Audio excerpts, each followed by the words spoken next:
Did you know there's a place where picking seaweed after sunset is illegal? Or that, here in Florida, there's still such a thing as paying for your elephant's parking? And don't even think about flying your broomstick over Eswatini at more than 500 feet. These sound like parodies, right? Well, the courts could enforce them if they wanted. But before we get started, don't forget to smash that like, subscribe for more, and let's get into it. I'm Mike with List 25, and these are 25 bizarre laws you won't believe are real. 25. The witches of Eswatini have a flight ceiling. Okay, this one is so weird, let's just get it out of the way. If you are a witch in Eswatini, formerly Swaziland, keep your broomstick under 500 feet. No, really. In 2013, the Civil Aviation Authority clarified that broom flying is capped at 150 meters. Go above that, and you'll find yourself in a world of trouble. The law came into being after a private investigator got busted for using an unregistered drone with a camera. Asked by the Swazi press to explain what else fell under airspace rules, the official Sabelo Dlamini included kites, toy helicopters, and, for good measure, broomsticks. And since witchcraft is treated as a very real concern there, the headline basically wrote itself.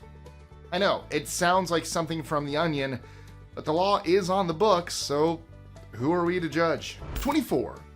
Don't handle salmon in suspicious circumstances. Some laws are oddly specific. This one is weirdly vague. Under Section 32 of the UK's Salmon Act of 1986, it is illegal to, quote, handle salmon in suspicious circumstances. That's the actual legal language. The law was created to target the black market, like fish caught or sold illegally, but it leaves plenty of room for interpretation. When it came up for debate in the House of Lords, it took 5 full hours for lawmakers to agree on what that actually meant. Could someone carrying a salmon down a side street be charged? What if you just bought one fair and square but couldn't prove where it came from? The debate finally landed on this phrasing because it was seen as a safer alternative to older laws that punished anyone with illegally taken fish, whether they knew it or not. Still, if you ever find yourself in the UK with a funky salmon and no alibi, just put it down gently and walk away. 23. Don't let your donkey sleep in the bathtub. There's an actual law in Arizona that forbids donkeys from sleeping in bathtubs. Not standing, not sitting, just sleeping. It all goes back to the 1920s when a rancher in Kingman allowed his donkey to take the odd nap in an old tub on his property. One day, a nearby dam broke, floodwater swept through the area, and that bathtub, donkey included, floated miles downstream. It took a very expensive rescue operation to recover the animal, and apparently the cleanup was such a pain in the ass that the town decided to prevent a repeat performance. So they passed a law. As far as we can see, the law is okay with goats, chickens, or cows in the tub. You know, use it, don't use it. 22. No more tiger selfies. I still can't believe selfie is an actual word, but here we are. In the early 2010s, a strange trend started popping up on dating apps. Guys posing with tigers to make their profiles stand out. And I mean, proper hugs with big cats at fairs, roadside attractions, or anywhere else someone would allow them to pay for a photo. By 2014, lawmakers had seen enough. That year, New York State passed what's now known as the tiger selfie ban, making it illegal for the public to touch or pose with lions, tigers, leopards, and other wild cats. Oh my. Caught cozying up to a panther for the gram? That's a $500 fine. And sanctuaries and zoos weren't exempt either. They had to install or upgrade barriers to make sure the public kept their distance. No word on what the rules are for taking selfies with bears, though. 21. Pay your elephant's parking. Florida's legal archives are basically a zoo. Trust me, I know what I'm talking about. I'm from Florida. One law that's still in the book says that if you tie an elephant to a parking meter, you've got to feed the meter, just like you would for your car. The same goes for alligators, goats, or whatever else you decide to walk downtown on a leash. It's part of a cluster of old animal control regulations written back when things like exotic pets and traveling circuses were more common. The logic is that if your elephant's taking up space, you should be paying for it. In this same vein, I can also confirm that you're not allowed to walk your alligator within city limits even if it's on a leash. It's definitely not the weirdest Florida law, but probably in the top 10. I think we also have one about not carrying an ice cream cone in your back pocket. That might not be Florida though. 20. The sandwich limit. Funerals are already sad enough without food rules, but Massachusetts decided to toss one in anyway. Under an old blue law, it's illegal to eat more than 3 sandwiches at a wake. No one's sure where this came from, but it's been cited across multiple blue law roundups, including one by retired officer Steve Pomper. Massachusetts has a long history of colonial rules, mixing religion, etiquette, and public behavior. And this one probably came from some long-forgotten concern about proprietary or gluttony during mourning. Today, it's more of a curiosity than an actual risk, but if you're grieving and starving, well, try to take a breath between sandwiches 3 and 4. Or at least eat the next one very slowly. Just to be sure. 19. Keep your couches inside. In Boulder, Colorado, your front porch better stay classy because it's illegal to keep a couch there. The city passed an ordinance banning indoor upholstered furniture from being stored on lawns, porches, balconies, or anywhere outdoors where it might be seen. It was a direct response to the rowdy student parties near the University of Colorado. From what we can gather, burned out sofas had basically become a weekend tradition, especially after football games, and the city finally cracked down. You can actually be fined for leaving anything designed for indoor use outside long term. Couches were just the beginning. In short, a sofa turns into contraband the moment it gets too much sun. 18. Do not collect seaweed after dark. New Hampshire stands alone on this one. Of all the states with beaches, it's the only place where taking seaweed at night is against the law. It dates back decades and can be credited to colonial-era concerns over fairness. You see, the farmers would haul seaweed from the beach to their cornfields to be used as fertilizer, and it became a dibs kind of thing. I can only guess that after hearing too many complaints, legislators figured a midnight excursion to scoop it all up wasn't exactly neighborly, so they outlawed night harvesting. However, daytime harvesting is still allowed and even encouraged to this day. According to UNH Sea Grant's guidance on foraging best practices, you can legally harvest up to 3 bushels per person per day for personal use. So go to Hampshire and go nuts during the day. 17. No pet rats. Owning a pet rat has been illegal in Alberta, Canada since 1950, when the province launched its rat control program after Norway rats slipped across the Saskatchewan border. Unlike other rodents, rats are notorious for tearing through grain supplies, chewing wiring, and spreading disease. With farming at the core of Alberta's economy, leaders decided they couldn't afford an infestation. Since then, Alberta has maintained the largest inhabited rat-free zone on Earth. The rules are strict. Owning or importing a pet rat is illegal, and fines can reach $5,000. Only labs, universities, and accredited zoos are allowed to keep them. The system works through a 600-kilometer rat control zone along the eastern border. Field officers, municipal workers, and pest control staff monitor constantly. And if rats are found, they're wiped out before they can breed. 16. Kentucky won't let you sell dyed or single ducklings. If that title made you wonder why we even needed such a law, it's there to get rid of a very specific Easter fad. It is illegal to dye baby chicks, ducklings, or rabbits bright colors, and it's also illegal to sell or display them if they're under 2 months old and offered in groups smaller than 6. The idea was to stop the impulse sales that popped up around spring holidays when vendors would hand kids a single neon bird or rabbit as a novelty pet. Most of those animals didn't survive long after the holiday, so the state banned it.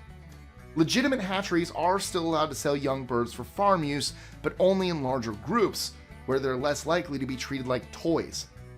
Kentucky figured if you want to farm birds, well, they'll come in bulk, and never in pink. 15. Italy has a beach where sandcastles are illegal. Most towns by the sea welcome kids in their sandcastles, or balls. Heraclea, a small resort near Venice, went the opposite way. The local council banned building sandcastles on its beach with fines ranging from €25 to $250 for anyone caught building towers on the sand. The law made headlines when it passed in 2008, lumped in with other restrictions like limits on ball games and noisy beach radios when it was introduced as part of a larger campaign to keep the beach safe and orderly. Officials argued that elaborate sand structures could block walkways, make it hard for lifeguards to patrol, and clutter the shoreline. On paper, it's about safety. To visitors, well, it looks more like they don't like to have fun. 14. You have to visit your parents. In 2013, China amended its elderly rights law to make it compulsory for adult children to visit and care for their aging parents. The law came in response to a growing concern over the so-called empty nest elders, as more and more younger generations are moving to the cities for work while their older family members are staying behind. Officials have argued that the neglect is leaving parents isolated, and they want to put responsibility on the children to check in. Of course, the actual enforcement is a bit hazy. It's not like there are parent patrols counting visits, but courts in China have taken cases, and there have been parents who have sued their children for lack of care. 13. Don't wear suits of armor in Parliament. In 1313, King Edward II decided that no one was allowed to show up to Parliament in armor. At the time, the country's nobles were fond of using armed entourages to make political points, and Edward had just been forced to accept restrictions on his power. He definitely wasn't about to let Westminster double as a battlefield. The statute has never been repealed, but it's not something you would expect to happen again anytime soon.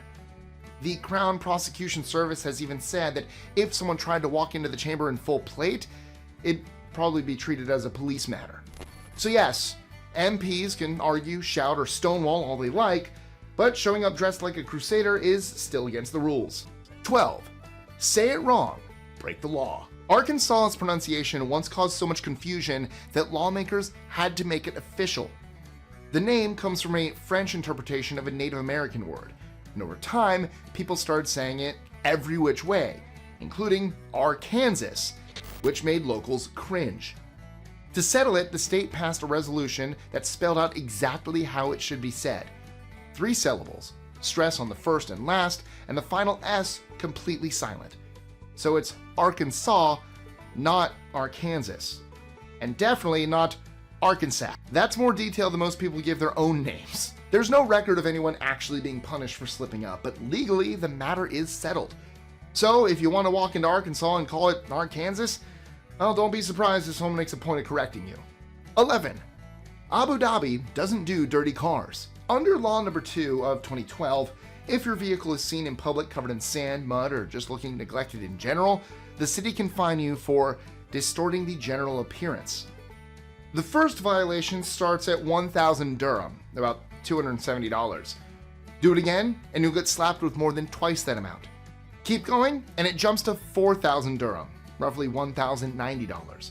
Plus, they can impound the car. City officials are serious about keeping their streets clean, and that includes what's parked on them. There's also a lighter penalty track for cars that aren't totally disgusting but still need some TLC. That version starts at 500 dirham, about $135, and doubles each time you ignore it. 10. Rome's pets have rights. In 2005, Rome passed an animal welfare law that took aim at an unlikely target, the round goldfish bowl. They banned them altogether, citing concerns from veterinarians who said that those tiny curved tanks restrict oxygen and mess with the fish's vision. They also outlawed giving goldfish away as fairground prizes. But the law didn't stop at fish. Dog owners are legally required to walk their pets daily, and if they skip too often, they can be fined. The city also banned tail docking and ear cropping for aesthetic reasons, and the use of shock and choke collars. And should you prefer to keep an exotic pet, you have to provide a habitat that mimics the animal's natural environments as closely as possible. They take pet care almost as seriously as traffic lights or building codes. 9. You have to tell the cab driver if you've got the plague. It's crazy that it even needs to be said, but hey, I'm just here to tell you about it. In the UK, you cannot jump into a cab if you've got the plague without first saying something to the driver. It's part of the Public Health Act of 1984, which kept a bunch of disease control rules alive from earlier centuries. So think cholera, smallpox, and the rest. Back then, officials didn't want people going around infecting others, so it became your legal duty to speak up or risk a fine. How they trace that back to a single person is another story. If you've got inside info on that, let me know in the comments. The law is still there today, and it applies to anyone knowingly carrying a serious notifiable disease. That means you're supposed to say something before using public transport, including taxis, Ubers, Bolt, and technically the driver's supposed to disinfect the whole vehicle afterward. 8. Singapore doesn't care if it's your house. In Singapore, it's actually illegal to be naked at home if the neighbors can see you. Section 27A of the Miscellaneous Offenses Act doesn't care if you're minding your own business in your living room or on your way to the shower.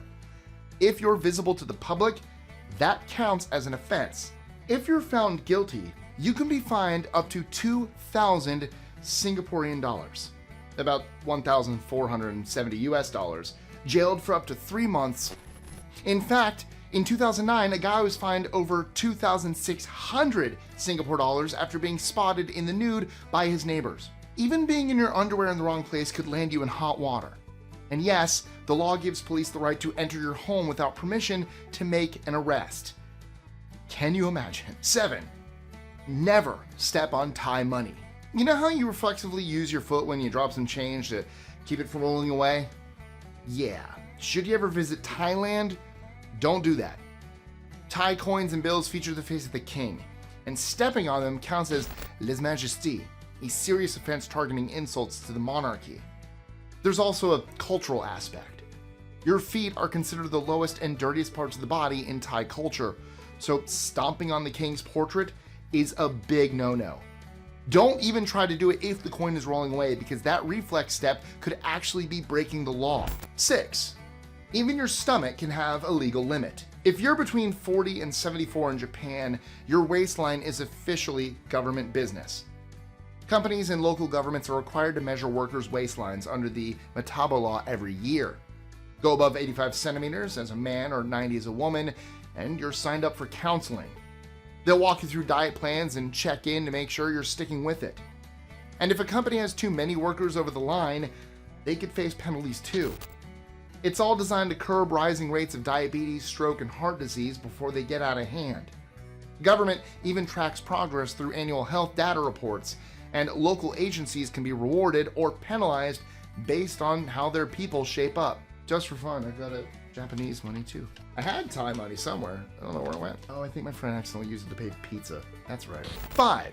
St. Paul's teen curfew. The curfew in St. Paul, Alberta kicks in at 12 a.m.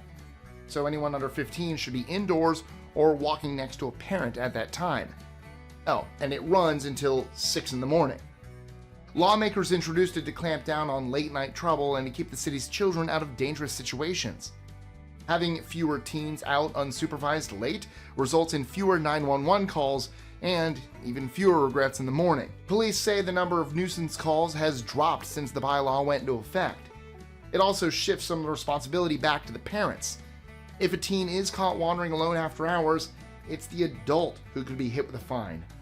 The town doesn't have the resources to babysit every street, so the adults have to step in and do their part. 4. You'll need a permit for that plank. It might surprise you to hear what counts as a public hazard in London.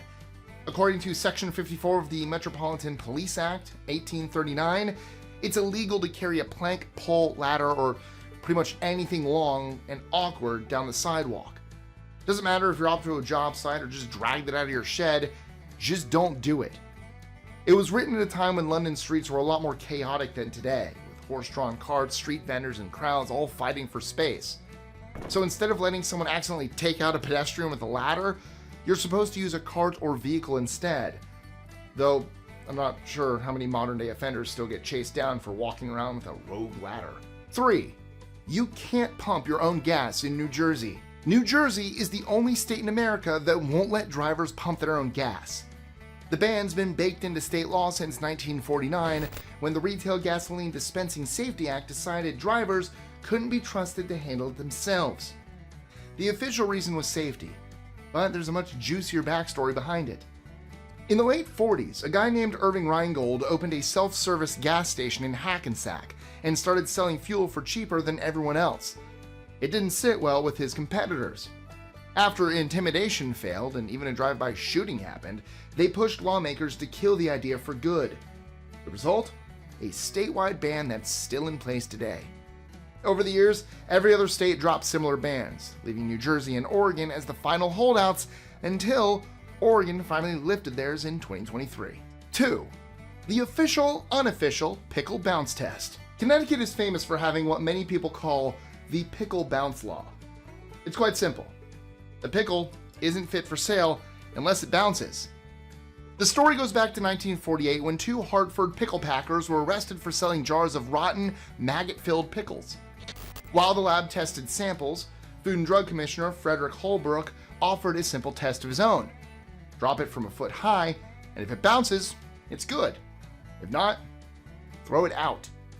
That advice stuck so well that people started repeating it as though it had been written into law. In truth, though, Connecticut never passed a statute about bouncing cucumbers.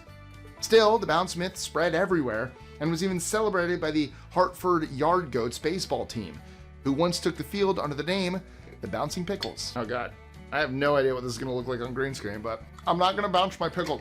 That's carpet. Absolutely not. 1. Denmark doesn't trust people with baby names. If you're having a baby in Denmark, you better clear the name you have in mind with the government first. The country actually has a list, a real official list of about 7,000 approved baby names. If you want to use something else, you'll need to file a request and wait for the name review board to weigh in. And they don't just rubber stamp anything. 15 to 20% of those custom name requests get rejected every year. The board looks out for names that might embarrass the child, use weird spelling, or don't clearly indicate the baby's gender. So something like Pluto, Cyanide, or Princess Beyonce, it's probably a no. And if you were hoping to name your son Awesome, well, that one's already been denied. You can dream big. Just don't expect the Danish government to greenlight something like Optimus Prime. For anything else, you might have an 80% shot. And that's a wrap. But real quick, let's see if you were paying attention. What year did New York officially ban the public from taking selfies with tigers and other wild cats? Was it A, 2010, B, 2012, C, 2014, or D, 2016? Drop your answer in the comments below. And you know what? While you're at it, confess. Which law on this list would you have broken without even blinking? Also, if you're in the mood for more where this came from, then you gotta check out our related video, 25 Shocking Truths the Government Doesn't Want You to Know. From programs they swore didn't exist, to privacy violations you never signed up for, it might leave you a bit more uncomfortable than when you woke up in the morning. That link will be up here in just a second. Thank you guys so much for watching, and I'll see you again soon. Also, let me know, any weird rules from around your neck of the woods. Let me know. It's Florida. We have a lot of weird rules. You eat a pickle.